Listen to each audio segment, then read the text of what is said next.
One of the very first questions that arises when an entrepreneur decides to start a business is how to legally organize the business. Practically speaking, in Canada, that question revolves around whether or not you're going to incorporate or whether or not you're going to run it as some form of unincorporated organization.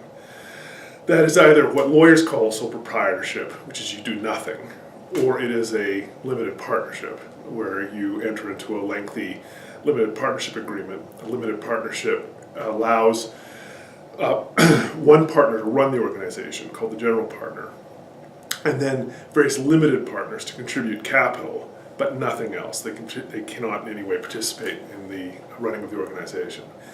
In practice, while limited partnerships were used for some software ventures, especially in the 90s, right now it really revolves to, am I going to run this as a sole proprietorship or am I going to incorporate? The signal advantage of a sole proprietorship is that it is very cheap because you don't have to do anything, you just go on as you were, and it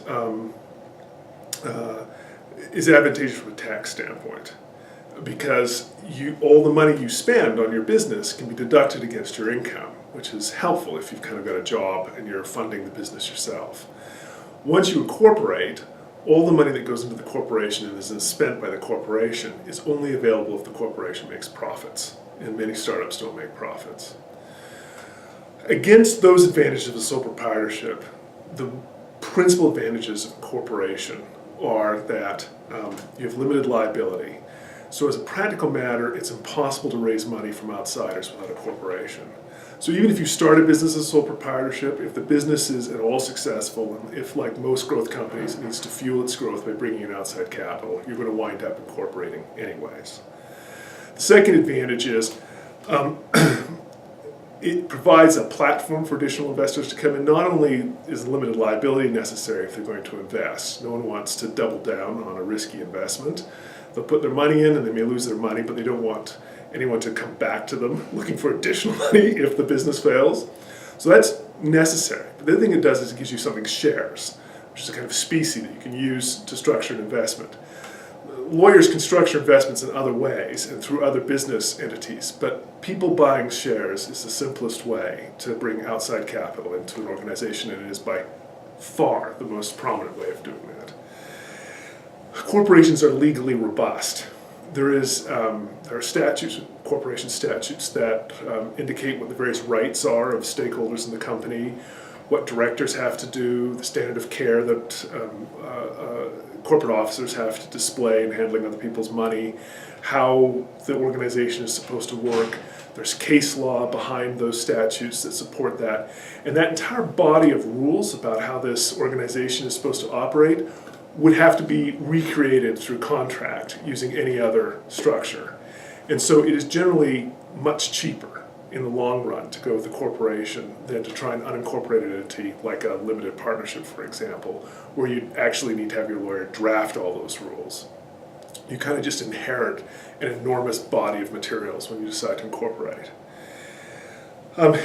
If you do decide to incorporate, and nearly all startups in Canada do, in the United States, you see some LLC, limited liability corporations, you see some other types of partnerships and unincorporated organizations used. But in Canada, nearly all startups incorporate.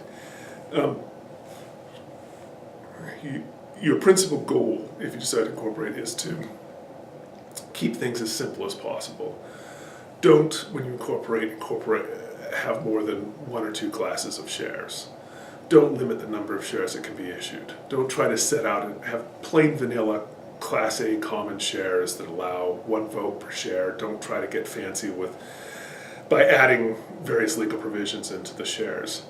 You may have to create, subsequent to incorporation in connection with financings, new classes of shares, but those terms of those shares are going to be negotiated with investors. Don't try to anticipate what they are. Leave the business as flexible as possible. Don't put any restrictions on what business the company that you're incorporating can do. Leave the range of directors that the company has to have very broad, one director to 10 directors. When you bring in bylaws, don't put in special voting provisions. Just have them as plain vanilla as possible, because the number one thing that you need in starting a new business is flexibility. the odds are against any startup. And so to maximize the chance of success, a startup needs to leave itself as flexible as possible. And you don't want to have too rigid a vision of where the company's going to go and the kind of ways it's going to raise money and the kind of ways it's going to operate at the time you incorporate. So short and simple is the way to go when you structure the initial incorporation documents.